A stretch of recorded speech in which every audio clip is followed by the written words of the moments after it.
শনিবাৰ দিনাই ফোন কৰিছিলোঁ মই ৰাতি গধূলি 3টা বজাত তাৰপৰা মই ফোন কৰা নাই মই ফোন কৰা নাই কালি গধূলি 4টা বজাত পালেগৈ মাজত আহিছিলে গৈ বহাগত যোৱা বহাগত আহিলে ইয়াত 1 বছৰ থাকি পিনি আকৌ এতিয়া এবছৰ হৈছেগৈ বহাগত এতিয়া যোৱা বছৰে আকৌ গ'লগৈ এবছৰ হৈছেগৈ এতিয়া তালৈ যোৱা দিগন্ত পাটিৰৰ মাক আৰু তাৰ পেহীয়েকজনী আছে তাৰ দেউতা এতিয়াৰ পৰা প্ৰায় 10 বছৰমান হ'ল ঢুকালে এনেকৈ মানে সৰুতে বাপেক ঢুকোৱাৰ কাৰণে ইহঁতে কৰ্মসূত্ৰে কেনেকৈ জীয়াই থাকিম তাৰ হেৰি লৈ কিনি ইহঁতে বহিৰাজ্যলৈ গৈছিলে তাৰপিছত গুৱালৈ এতিয়া প্ৰায় 1.5 বছৰমান হ'ল গুৱালৈ যোৱা এই গুৱালৈ গৈ কিনি আমি কালি গম পাইছোঁ যে এনেকৈ মানে চিলিণ্ডাৰ বিস্ফোৰণত ল'ৰাটো কিবা ঢুকাইছে বুলি এতিয়া তাৰ ভাইটি এজনো এনেকৈ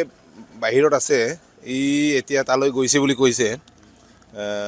প্ৰায় আজি 1:30-2টামান বজাত পাবগৈ নেকি তেতিয়া আমি ডিটেইলছ খবৰটো আমি গম পাম আৰু নহ'লেতো এনেকৈ নিউজতেই আমি পাইছোঁ আৰু